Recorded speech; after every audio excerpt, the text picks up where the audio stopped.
everybody, welcome to WhatCulture Gaming. I'm Scott, joined by Josh. Hello, Scott Ilford. Josh, my friend, we tried recording this twice before, and the file decided to eat itself, which is only added to the anger of this video, because Gran Turismo 7 is in a hell of a state. Now, we'll break down all the different things that are happening in regards to the review bombing, the state of the game itself, the fact that it was offline for about 30 hours the last few days, because it seems like Sony are messing up what is otherwise a home run. This game reviewed very well. We enjoyed it quite a lot. We gave it a nice little review score, and it's enjoyable enough. Been playing quite a lot of it. What the hell's going on? Well, Scott, a few days ago, as you may know, and as you alluded to there, Gran Turismo got a huge controversial update, and yeah, this essentially completely changed the grind in-game. As you know, in Gran Turismo games, you perform races, you compete in races to get currency, and you use that currency to buy cars. That has become even grindier over the past few... Yeah, it should be. It should be a simple mathematical equation, but not. As picked up on GT Planet, they kind of broke down what the grind feels like now and how many hours it takes to unlock one of the top-tier cars. So, to unlock one of these cars,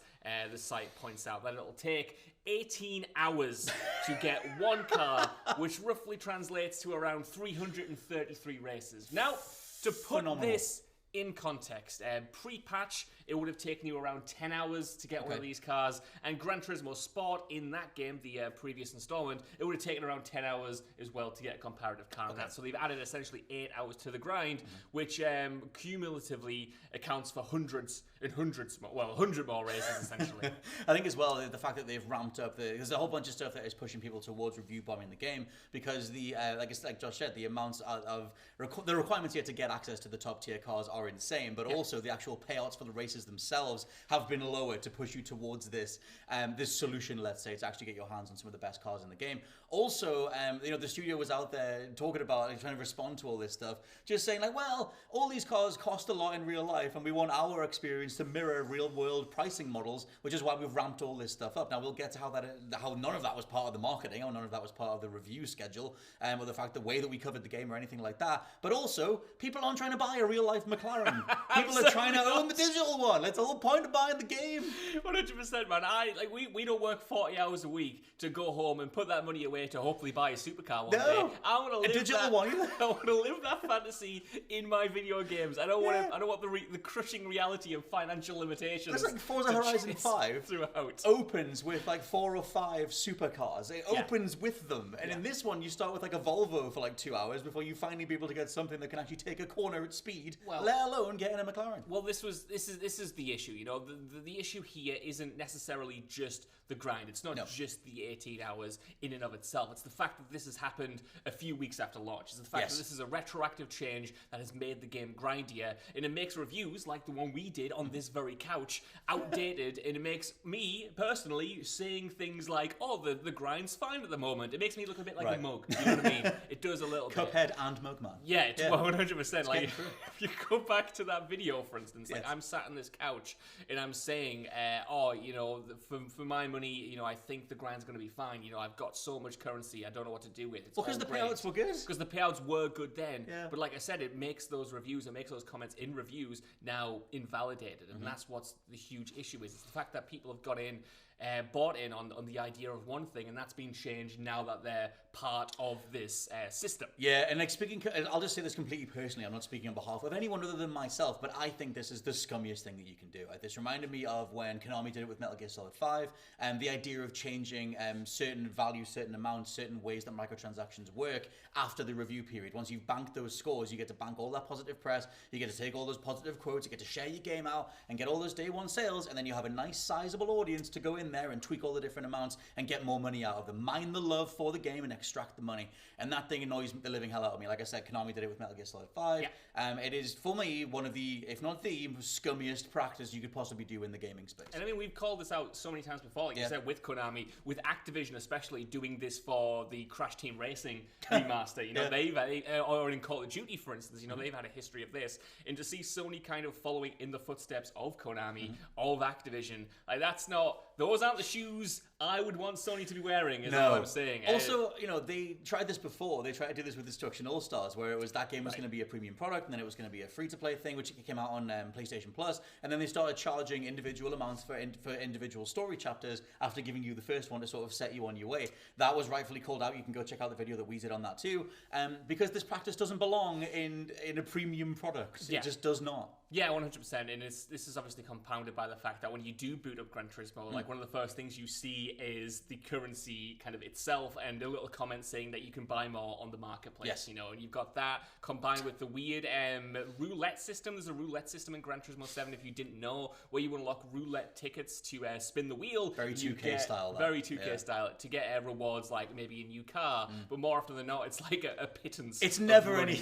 I've never got the new car. No. And I'll be playing for hours. Not a single player, as far as I know, looking at all these various social threads, Yeah. have said they've been gifted anything like this in those roulettes. And the thing is, like, that's not like a loot box in the conventional sense. You know, at the moment, I don't think you're paying for, you know, spins on that or anything, but it's just kind of like that, in my eyes, a free-to-play mentality there. Yes. You know, the fact that you're spinning for these things, the fact that you're on this kind of treadmill of, you know, taking a risk and unlocking content, you know, having to grind it up. That, to me, I don't like it. But to go back to what you mentioned previously about the quote, that comes from the president of Polyphony, Kazunori Yamuchi, who said, quote, "In GT7, I would like to have users enjoy lots of cars and races even without microtransactions. So would we. At the same time, the pricing of cars is an important element that conveys their value and rarity, so I do think it's important for it to be linked with the real world prices." He went on to say that he's kind of disappointed that this has happened now and that there's something of a backlash because they do have content in place to alleviate this, apparently, you know, new updates to tracks and races and what have you. Right. But those aren't there now, and we don't know when they're going to come or what they're going to look like, which to me, you know, if they wanted it to even reflect real world pricing to begin with, why wasn't that there for launch? Why did that come 2 weeks after the fact? If this was so important to them, in my eyes, that should be something they should have had locked down. It should have been part of the overall marketing thing. And obviously, there's a weird way to try and advertise the fact that you're going to have a way more strenuous economy, let's say, in regards to the pricing of the cars themselves. But none of that stuff was flagged in any capacity whatsoever. It just is one of those things where, I mean, look, to give them a potential way out, I wonder, and it's just me wondering this, if they do have various deals with the likes of McLaren and Ford and whoever to price their cars in that way. Like, I wonder if that's coming from the licensing side and not Polyphony or not Sony or not Jim Ryan sticking his head around the door and just saying, "Can you crunk it all up, lads?" To make as much money as possible. I wonder if that's something that has come into place on the licensing side, and obviously Yamauchi wouldn't be able to say anyway because all that stuff would be embargoed, NDA'd, whatever. So still doesn't explain the complete lack of clarity in regards to how it's all rolled out. We don't know why this has happened now. Like, we don't know who kind of pushed the button on this. Was it Polyphony? Who pulled the big lever? Who pulled the big microtransactions grind? The big Elden Ring lever. Get the lift up. Yeah, we don't know. Part of that quote as well is that he doesn't want people falling back on mechanically replaying the same events over and over again, which people are obviously doing. You know, and I honestly, it's one of the things that I hate the most in modern gaming. I hate the whole, you know, where's the spreadsheet for this game? Okay, if you do 5 of this, you get this. We'll do 10 of this, you'll get this. I hate the fact that you have to mathematically work out how to just play a game. Right. Like, I get that there's, like, you know, there's obviously min-maxing RPGs, there's different strategies per game, whatever. I don't have a problem with them, obviously. My issue is just the fact that you just want to go and have a few races on a Gran Turismo game, and it's like, well, you should actually be spending your time this way because you really want to make sure you're doing this and doing that. Why can't we just play the games? Yeah, man. And, you know, you mentioned, obviously, they're very different games. You know, Forza Horizon 5 is very different in what it wants to accomplish than Gran Turismo 7, but looking purely at their reward system. When I play Forza Horizon 5, I feel like I'm being rewarded like every 30 seconds or something. Every time I complete a race, I feel like, you know, I'm building towards something. I'm getting a new car, I'm getting something else. Whereas now in Gran Turismo 7, that reward system has been elongated, and that is kind of just, it feels artificial in the same way that the Avengers felt artificial when after the fact the grinding and the XP and the leveling up in that game was extended, and people hated that there. It was a huge backlash, they had to take it out. Like, artificially extending the grind is just, to me, it's like, the customers, the players, the fans deserve better than this. They don't want their time wasted. At least I don't think so. There's always a feeling, you can tell with each individual game, there's always a feeling that you are being taken advantage of in regards to your time, in regards to your love for a certain product or whatever it is. And this feels like it's walked right over that line. Like, a lot of people immediately said, well, this isn't, like, even the pricing for specific cars has changed. There's a general feeling to Gran Turismo 7 that feels like your time is being abused, rather like Chocobo GP, which just hits you with, do you want to buy this? Do you want to do this? Do you want to buy this? Like, it's a horrible feeling to any sort of, like I said, premium experience. Totally Sony, and like you alluded to at the start, like this has been responded to by the fans. There has been a huge backlash over the weekend. VGC reported that this is the worst reviewed Sony game on the user side now. Like if you go on the Metacritic, it's got like 2.5 out of 10. Well, it doesn't feel like a Sony game. Like if they're staking their claim with Horizon and Opulence and all these big, gorgeous AAA experiences, and Gran Turismo 7 is that until it's really not. I've got a question for you, Scott. Go on. Is this what Sony wants their games to be, though? As we know, they have just bought Bungie. They are going all in on this live service gimmick. Like they want live services going forward. Is this their first test to see what they can get away with? And I know they've had microtransactions in their games before, all the way back to like The Last of Us 1, the Uncharted multiplayer and stuff like that. But it's never felt this egregious. It's never had this level of backlash on the Metacritic side and the user side. Well, it's the post-review changing of the thing you thought you were buying into. That's the specific, crystallized as a sentence. That's the thing that I despise. Like a lot of people hate that. Because there's a level of trust that you're going in with. I'm annoyed with you.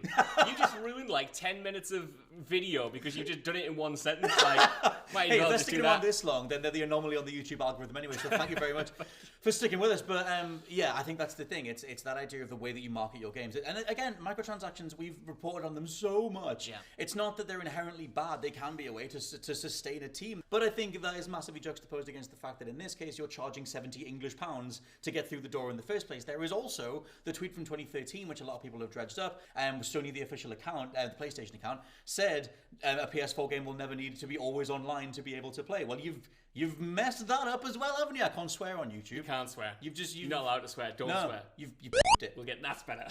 Put up the walls. No, you are right, man. Like this is a very different Sony than what we're dealing with from 2013. And I just hope that this is something of a wake-up call. Like they get the fact that they can't do this, and hopefully they'll stop trying to change things like this. Well, and the thing is grindy after the fact. True. The thing is, I do think it's interesting the response to it. I think if this was a third-party product, like if it was an Ubisoft, it would have been lambasted a hell of a lot more. An Ubisoft comparison for me is what they did with For Honor, where people calculated how much time they would need to invest to get all of the steel was the currency in that game to unlock everything in that game, and it was hundreds. I mean, it might have even been thousands of hours. And Ubisoft eventually responded to it, changed the grind. For Honor is actually weirdly successful. It's getting another update this year, but they had to respect fans' time and consumers and everything. And I feel like Sony are just seeing what they can get away with because they are this big, behemoth in the space. Horizon's doing very well, reviewed very well. They can kind of just slink these things in. If it is Sony, it could be Polyphony, it could be the licenses, could be whatever.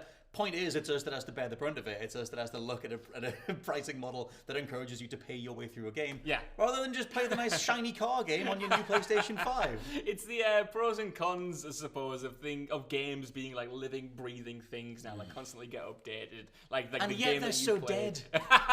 It's so dead. It's a weird zombified version of something you thought you were going to have a laugh with. That's brutal. I have nothing optimistic to counter that with. I think that's the end. I think that's the tone it should end on. I think they need to get stuff changed. Hopefully the amount of Metacritic bombing, the amount of conversations happening on social media, and videos like this go some way to helping in the long run, because this is a horrible state for something like Gran Turismo to be in.